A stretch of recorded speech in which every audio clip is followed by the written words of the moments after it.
The Blackwood Forest has always been a source of legend in our town. Not for anything good. Everyone here fears it. They always remind newcomers to never go into Blackwood Forest. Nobody who enters it ever comes back. At least, that's how things used to be. One of the most famous incidents surrounding the forest occurred around 1989. A family of 6, the Franks, moved into a house not far from the forest. It had an extensive backyard, stretching right up until the edge of the dense clusters of trees that make up the boundary of Blackwood Forest. One evening, they decided to eat their dinner in their new backyard. They were not going into the forest, just the fire pit about halfway between their house and the trees. Another family of 3, the Andersons, joined them. At around 8:30, screaming was heard by nearby neighbors. The police were called. When they arrived, they found the benches, tables and chairs were soaked in blood. The grass was smeared with it in a path leading into the forest. There was no sign of either of the families. The police confirmed the blood of 9 individuals was present at the scene. Enough blood was lost to assume the deaths of all 9 individuals. After that day, a massive fence was built around the forest to keep us out, or, more disturbingly, to keep things in. The fence is about 11 feet tall. It's designed to be impossible to climb over, with almost no footholds. A gate is kept locked tight, located at the end of a worn path leading out of the side of town. Nobody goes in, and nothing gets out. Not that anyone knows who took those families, or what. Except, of course, for me. I have seen what lies beyond the gates of Blackwood Forest. I've seen the beasts that took those families all those years ago. The fence wasn't really necessary, to be perfectly honest. There aren't really any trails to hike through the forest, and we don't have many issues with kids doing stupid things like trying to sneak in for fame. Even if we did, the fence well and truly keeps them out. Therefore, nobody has any reason to go into the forest. Everyone is too afraid. But, although I listened to what everyone always said, never go into Blackwood Forest, I was curious. My morning run took me past the fence and the gate, and I would sometimes glance in there, just to see. I thought it looked like a normal, albeit dark, forest, but I couldn't shake the feeling that something was very off. There weren't many animal sounds, no noises of birds or anything like that, and you couldn't hear the ones that were there very well. It was oddly quiet. At night time, no crickets would be heard, no fireflies during the summer. It was oddly devoid of animal life for a dense forest with so many places for small critters to live or birds to make nests. However, aside from all that, it really didn't seem that dangerous. A few weeks ago, my curiosity got the best of me. I decided to see if there were any openings that I could slip into. Sure enough, on the very far side of the fence, opposite the side with the town on it, I found a very small gap that I could squeeze into. I decided that the next morning, I would bring my phone and camera and explore some of the forest close to that fence. I was excited to see what lays within, and I wondered about what sort of stuff I might find. After all, nobody ever went in there. The next day came, and after eating breakfast, I jogged to the small opening I'd found the previous day. I had a backpack with me and some water and food, as well as the camera and my phone. I pushed my backpack through first, and then I squeezed through the opening. The first thing I noticed upon entering was how dark it was. The trees blocked out much of the sunlight. It was hard to see very much. Thankfully, I could use both my phone's flashlight and the one attached to my camera. As I walked, the quiet of the forest around me felt rather eerie. There should have been sounds of animals beginning to wake up and start their day. But instead, there was just silence. Every sound I made, like stepping on a twig, quickly was dampened out, as if swallowed whole by the trees. After a few minutes of walking and taking pictures, I came upon a worn path. I was confused, since there was no reason for any path to have been where I was. Obviously, no one had ever lived in the forest. I took another photo, and I decided to follow the path. After another few minutes of walking, I noticed a clearing with sunlight pouring into it ahead. In the very center of it sat an old, decrepit stone building. Off to the side, there was an old well. The building had a very weathered but readable sign, identifying it as Blackwood Church. I snapped a photo of the church and the old well, and I decided to enter. I was very curious, as nobody should have ever lived out here, this deep into the woods. There was already a church which had been built as part of the original town, so it didn't make sense for this one to be here. As I walked through the place where the doors would have been, had they not rotted off the hinges, I could see the space around me because of several holes in the roof, allowing sunlight in. It seemed like it was once fairly normal, though weeds had sprouted up through the floorboards which were falling apart. I stepped outside after snapping some photographs. I was going to leave back along the path and get out of the forest. As I walked, I noticed that there seemed to be several old buildings, almost destroyed, spread out on the edges of the clearing. I began to see the old, worn paths made of cobblestone and dirt, almost invisible, having been reclaimed by nature. This wasn't just some random church. This was an entire town. I was both shocked and excited. I spent the next hour taking photos of all the somewhat intact buildings and their rubble counterparts. I spent around an hour exploring this town, exploring a butcher's shop, clothing store, and a general store. I finally made my way back to the path I'd come in on. I noticed, underneath all of the foliage, there seemed to be a sign. I brushed some of the growth away and I read the faded words. Welcome to Blackwood.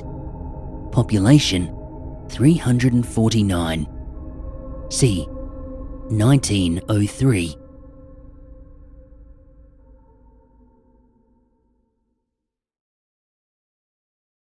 At this point, on top of the confusion, there was a growing feeling of nervousness in my gut. I had never heard of any town in Blackwood Forest. Our town, Grey Rock Springs, was founded in 1909. I continued to search the other houses on the outskirts of this ghost town. In one of them, I found the journal of a 19-year-old girl named Ellie. She had moved into the town with her family, the Wilsons, and another one they were close friends with, the Millers. They had moved in 1905.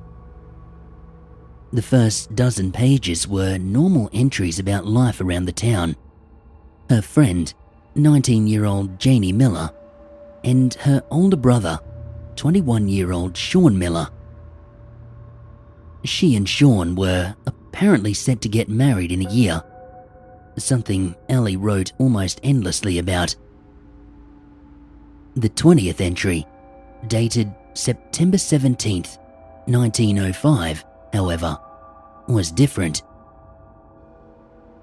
The 20th entry said that 7 townsfolk had gone missing suddenly overnight. It read, "Last night, 7 of our neighbours vanished. The Smith family and Mr. H. The sheriff doesn't know what happened to them.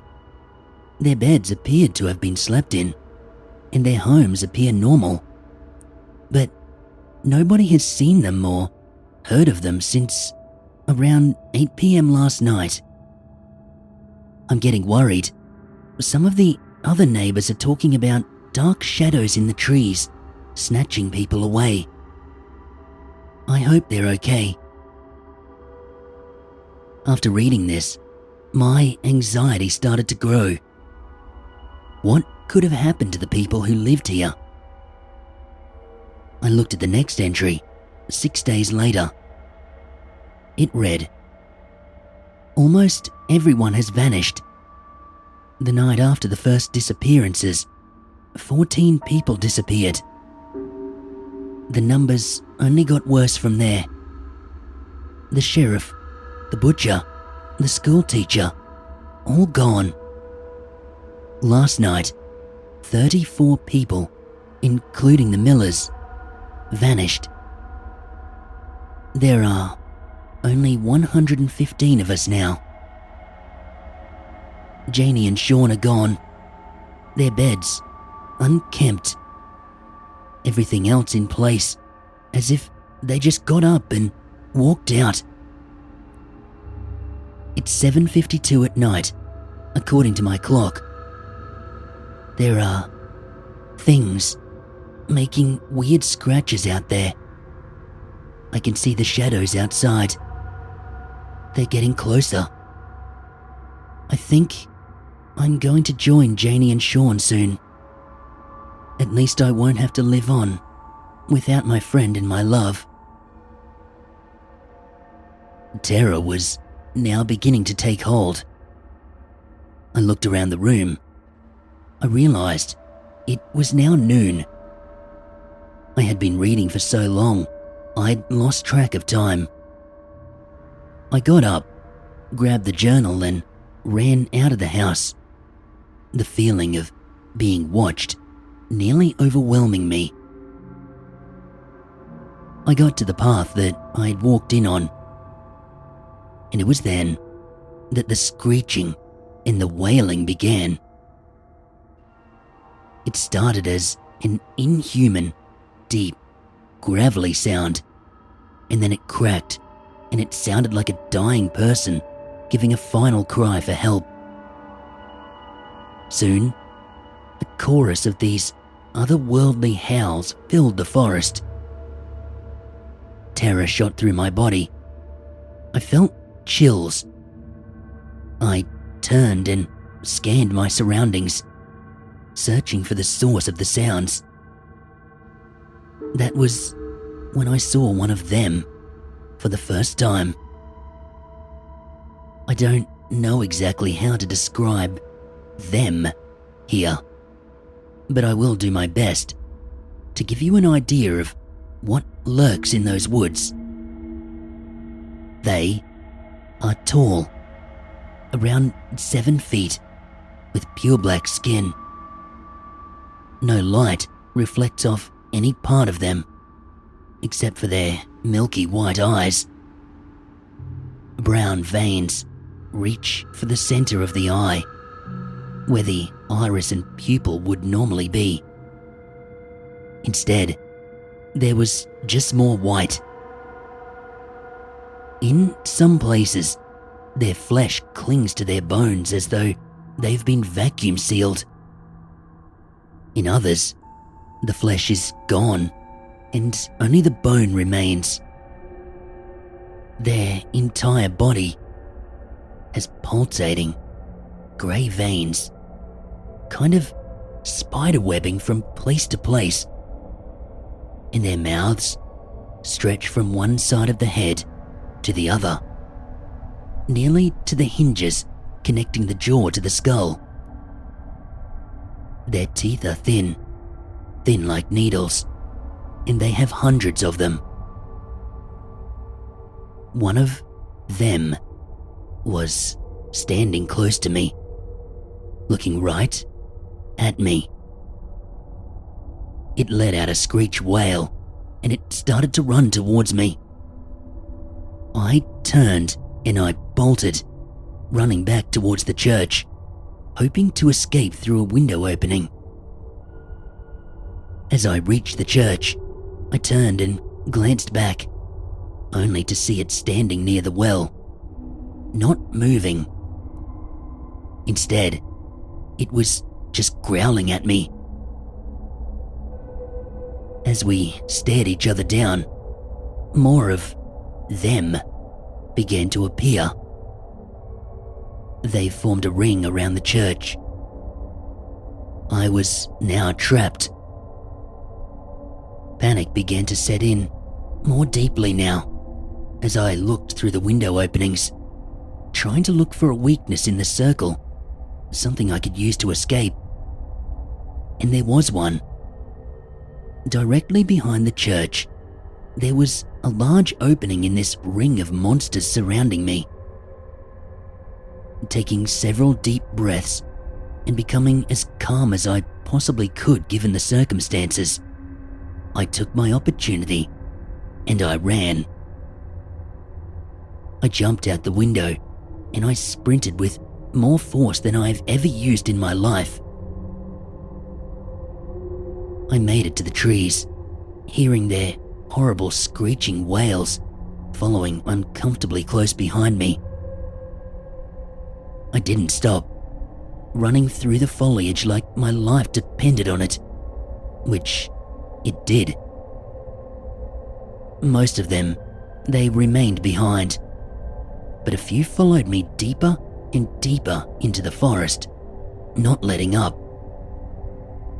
The trees and the brush whipped at me, stinging and cutting my skin, but I continued, going even faster.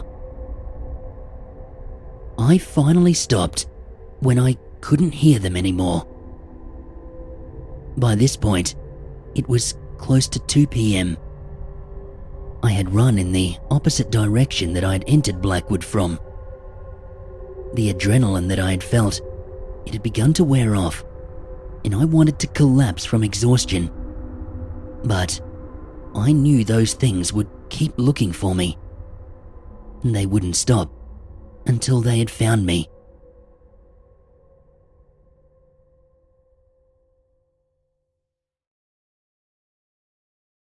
I spent the rest of the day cautiously searching for the fence, but no matter how hard I looked, I could not find it. By the time it got dark, I was absolutely exhausted. The adrenaline from the whole day had turned me into a mix of emotions, namely fear and anxiety. I decided my best bet was to hide in a tree in the event that they found me. As I sat there, looking, I began to hear that screeching wail and those deep growls and grunts. They were close.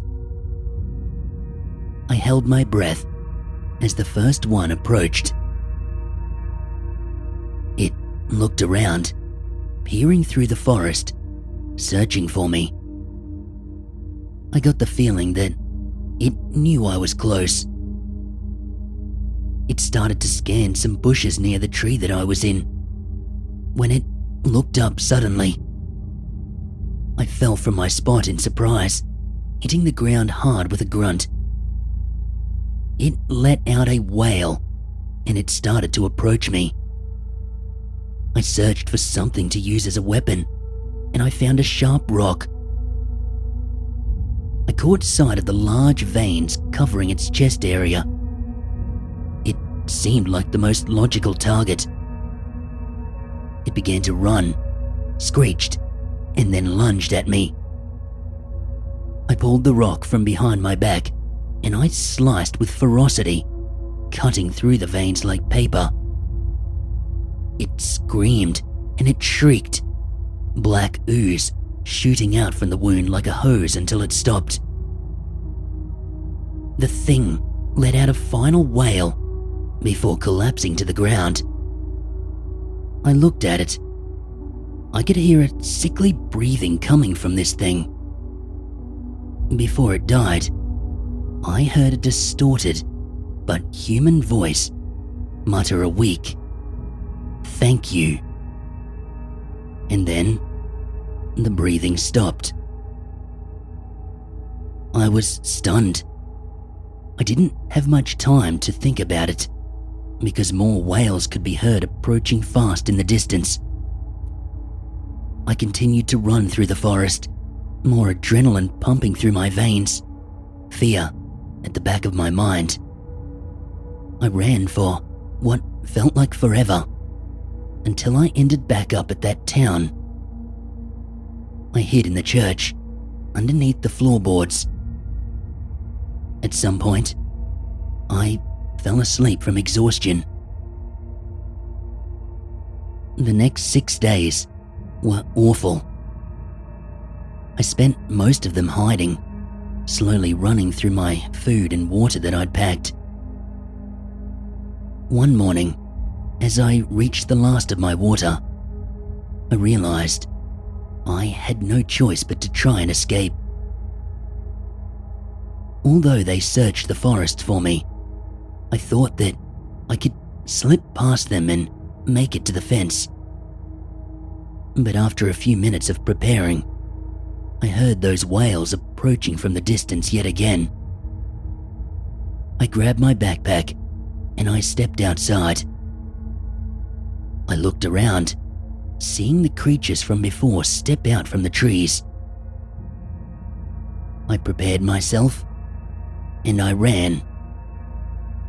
All of them began to follow me, their screeches cutting through the quiet of the forest and reminding me of how close I was to death.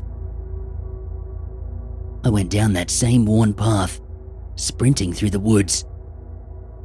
One of them jumped right out in front of me, forcing me to veer off the path and into the forest. I ran, nearly tripping and getting cut on the branches. That was when I saw it. Ahead of me, finally, lay the fence. I took off my backpack as I approached it. There was the gap. I was about to escape. It was so close. But they were close now too. Just a few yards away. I forced the backpack through the opening, forcing myself through just as they reached the fence. I turned around to look at them, snapping one final photograph. I'm not entirely sure why I did that. Maybe I just wanted proof of the truth. The proof that I wasn't crazy. What I saw was real. I grabbed my backpack and I ran back towards town, towards safety, towards home. Their growls and their wails slowly faded behind me. I want to say that I'm safe now, that everything is okay. But it isn't. About a week ago, I began to hear whispers from my neighbors of wails, screeches, and growls coming from that fence. If anyone looked in the direction that sound was coming from, it stopped. I had to walk past that fence a few days ago, and I heard it. I was all alone. The fence started to rattle as well. I turned to look, but I only saw a tall shadow slipping into the darkness of the trees. Last night, 2 people who were walking past that fence vanished. That brings us to today. I know what they want. They are angry. I was not supposed to escape. I don't want to do this, but I will not endanger anyone else who lives here. I'll leave the photos, camera, and the journal in my desk for safekeeping. That way, people will understand what I saw, at least partially. People will hear the story of the townsfolk of Blackwood. That is the reason I'm posting this, so more of you know. I have accepted my fate. After I post this, I will walk to the gate, and I will be taken. I don't know for sure, but I think I will become one of them, cursed to walk Blackwood Forest forever. My consciousness will be left but a fragment, my humanity gone, as I walk the forest and wail, screech, and growl. This is the end for me. If anyone cares, my name is Daniel. I am 29 years old. I live in Greywood Springs. If you ever come here to find me or Blackwood or those things, or maybe even the pictures in the journal, remember one thing. Never go into Blackwood Forest.